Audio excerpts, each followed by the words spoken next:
Hello friends, welcome to my channel. இன்றைக்கி நம்ம சேனலில் கற்பூரவள்ளி, வெத்தலை, துளசியெல்லாம் சேர்த்து கஷாயம் எப்படி பண்ணுறதுன்னு பார்க்கலாம்.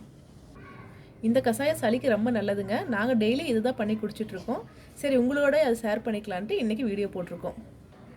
இதுக்கு என்னென்ன தேவைன்னு பார்க்கலாம் வாங்க. பாருங்கள், எங்கள் வீட்லேயே கற்பூரவள்ளி இலை இருக்குது. இதிலேருந்து 4 இலை எடுத்துக்கலாம்.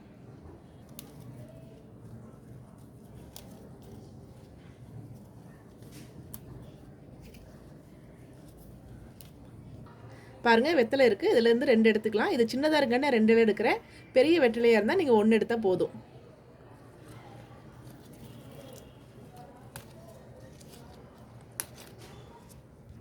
பாருங்கள், துளசி 4லேருந்து 5 இலை எடுத்துக்கலாம்.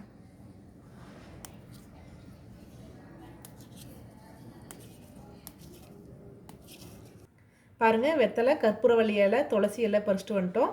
இப்போ இந்த ஸ்பூனில் 1 ஸ்பூன் மிளகு, 1 ஸ்பூன் சீரகம், 1 இன்ச் இஞ்சி, 1/2 ஸ்பூன் தனியா, கொஞ்சம் 1/4 ஸ்பூன் மஞ்சத்தூள்.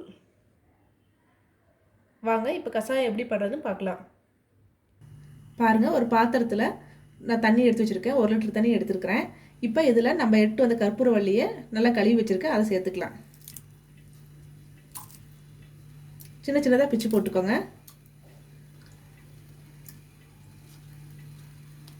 அடுத்து வெத்தலையை காம்பு கிள்ளி நல்லா கழுவி வச்சிருக்க, அதையும் சேர்த்துக்கலாம்.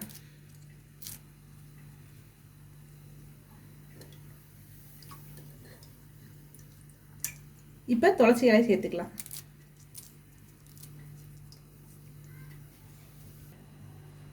பாருங்க, இப்போ நம்ம எடுத்து வச்ச பொருளில் ஒன்றொன்னா சேர்த்துக்கலாம். மிளகு, சீரகம், தனியா, கொஞ்சோண்டு மஞ்சத்தூள், 1 துண்டு இஞ்சி. இதை தட்டி போட்டுக்கலாம். பாருங்கள், இஞ்சியை தட்டி இதில் போட்டேன். இப்போ இதை நல்லா கொதிக்க விட்டுறலாம். பாருங்கள், இப்போ 1/4 மணி நேரம் ஆயிடுச்சு. கஷாயம் நல்லா கொதிச்சிருச்சு. இப்போ ஆஃப் பண்ணிடலாம். இப்போ இதை நம்ம வடிகட்டி எடுத்துக்கலாங்க. அவ்வளோதாங்க, நம்மளோட கஷாயம் ரெடி ஆகிடுச்சு.